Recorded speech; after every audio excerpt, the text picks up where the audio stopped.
16 কোটি টাকার ইনজেকশনের দাম দিয়ে আপনারা একটি বাচ্চার জীবন বাঁচাতে পারেন।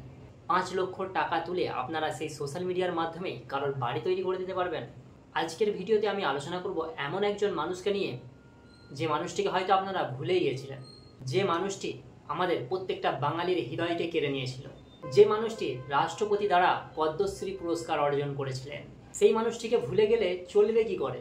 সেই মানুষটি এখন কাটাচ্ছেন একটি গোয়াল ঘরেতে জীবনযাপন করে। ভাবতে পারছেন কার কথা বলতে চলেছি? তিনি হলেন দুঃখ মাঝি, যার বাড়ি হলো আমাদের পুরুলিয়া জেলাতে। এই বাঙালি পদ্মশ্রী পুরস্কার পেয়েছিলেন রাষ্ট্রপতি দ্বারা, কারণ তিনি প্রচুর পরিমাণে গাছ লাগাতেন। যদি আমাদের রাজ্যে কেউ একজন এমএলএ বা এমপি হয়ে যায়, তাহলে তার কত পুরুষ বসে বসে খেতে পারে? কিন্তু আমাদের রাজ্যে একজন পদ্মশ্রী পুরস্কার পাওয়া সত্ত্বেও সামান্যটুকু তার জীবনটাই কাটছে একটা গোয়াল ঘরে। একটা বাড়ি তৈরি করতে গেলে হয়তো লাগে 5 লাখ 10 লাখ।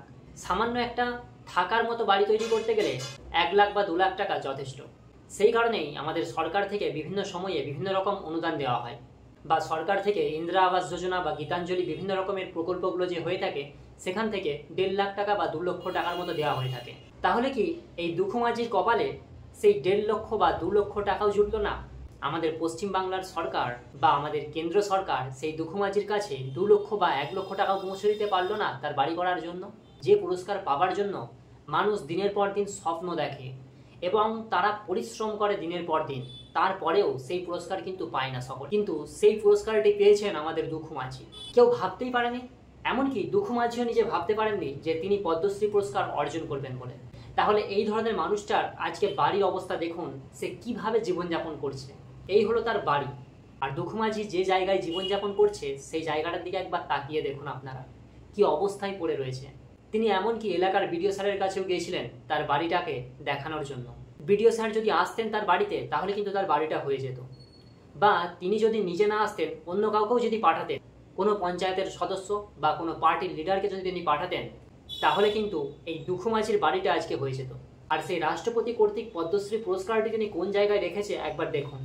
এত মূল্যবান রত্নটি তিনি পেয়েছেন ঠিকই, কিন্তু এত মূল্যবান রত্নটা রাখার মতো তার বাড়িতে জায়গাটুকু নেই। মানুষের যোগ্যতা আছে, কিন্তু তার থাকার যোগ্য জায়গা নেই।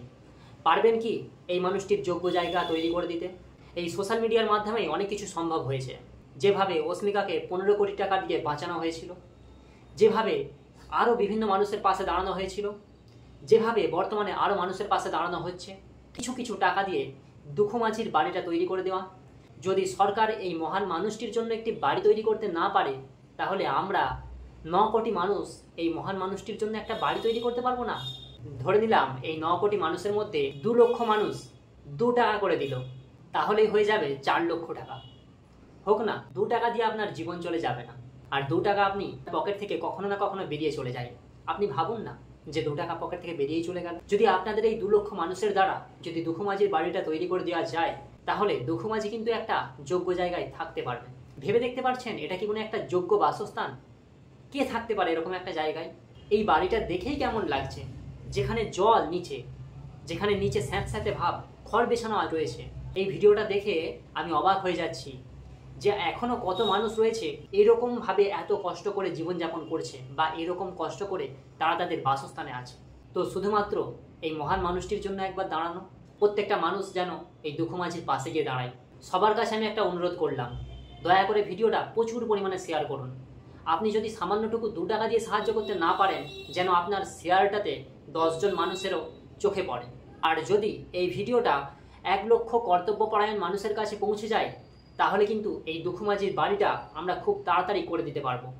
আমরা চেষ্টা করব 1 মাসের মধ্যে দুঃখ মাঝির একটা যোগ্য বাসস্থান তৈরি করে দিতে।